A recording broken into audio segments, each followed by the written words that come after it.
that people underestimate. The hustle play by Gary Payton II, who started the game, and Poole came in at halftime to start the game, and that's great coaching by Steve Kerr for the offensive defense during the game adjustment. But he went for the free throw offensive rebound. And that play, now, it should have been Warriors ball.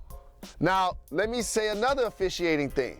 I don't have to tell you, Jacoby, how many times you played rec pickup, watched the league, covered the league. You've been doing this for over 20 years. They know that ball was off Steph.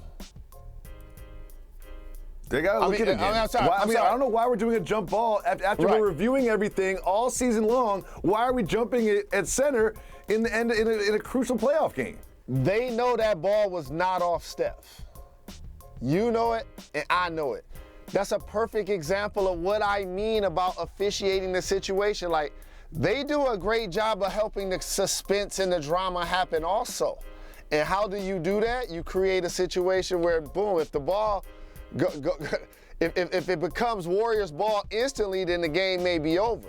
But if it comes a jump ball, now you get a fantastic finish.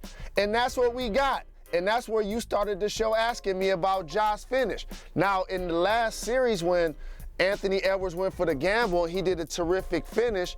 He had the athleticism, the quickness, and the angle to finish with the left. This time, Klay Thompson did a great job of coming over, trying to wall him off and take away this angle. So he couldn't have a straight shot to finish it. And so here's something that you're gonna see next year, because Ja's still a young player and he's already a superstar in the league. He's gonna add something to his game. You know what that's gonna be, Jacoby? A runner and/or a floater. See, when you can get to the bucket the way he can and you so unstoppable and you lead the league in points in the paint, as you would say, he knuckles at the rim.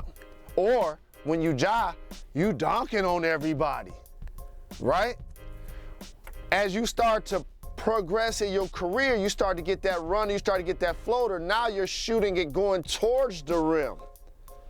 You see what I mean? And a guy that's 6'7" like Klay won't even be big enough. Those are giant killers. You know what I'm saying? And so I appreciated the effort that both teams played with, but also when you talk about Memphis, you have to mention Desmond Bane. And he was their leading scorer through the first round, shooting 50 from the floor, over 40, almost 50 from three, 90 from the line. Like, they held him to 9 points, and that also was a major catalyst for getting this win. Well, Jalen, I want to see more from Bane. I mean, this was a game that I felt like the Grizzlies should have won and sort of lost it in the last couple minutes.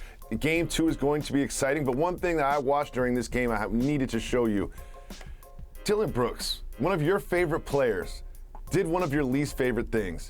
Threw up some air balls.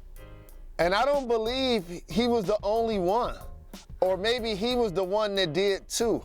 But either way, that let me know that it was off. You know what I'm saying?